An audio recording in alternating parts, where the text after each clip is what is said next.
In this session, I will introduce tables to you and I will show you how to convert data in an Excel worksheet such as this to tables to maximize efficiency. And I hope that you will be one of the few Excel users who actually learns how to use tables to your maximum benefit. So let's get started. Let's begin by formatting the data in this worksheet as a table. You may click on any cell in the data here to begin the process. There are three ways to convert the data to become a table. The first way is to go to the Insert tab, go to the Tables group and select this option here. The second way is to use the shortcut key Ctrl plus T.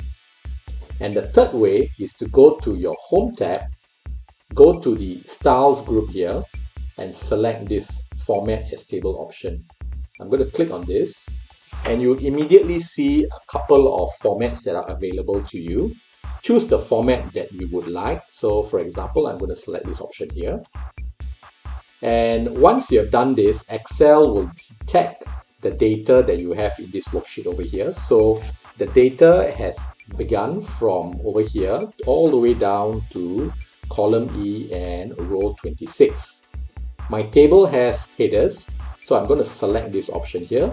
Let's hit OK. If you like this format and you would like to use this format again in future, let me share a bonus with you here.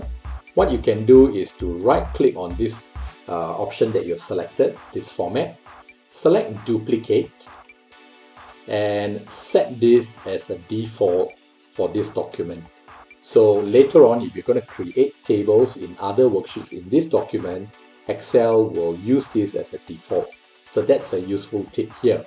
And before you exit, it will be useful if you want to name this. So let's hit OK. And there you have it. You have created a table.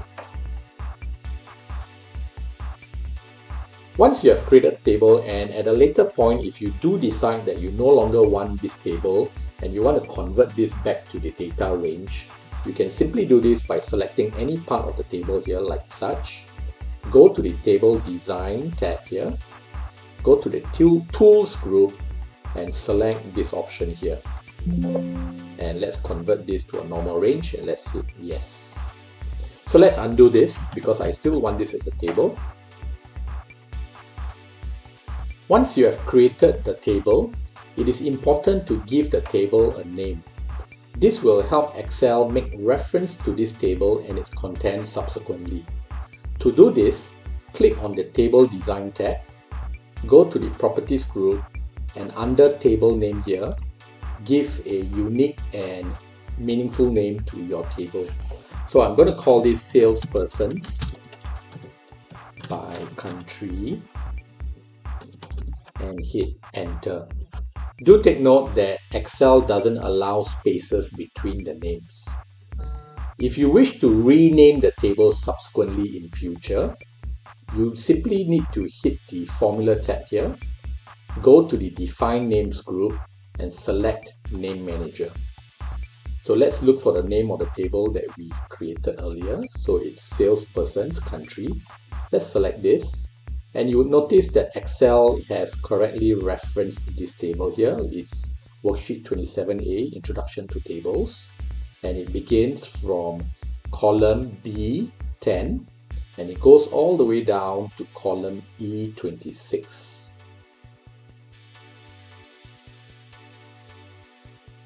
Notice the blue sizing handle over here at the bottom right hand cell. You may use this to expand the table. Simply click on it, hold down your left mouse button and drag it to the location that you require. You would also notice that the formulas that you have initially set in some of these columns have been followed through to the new cells. You may also right click to insert or delete rows.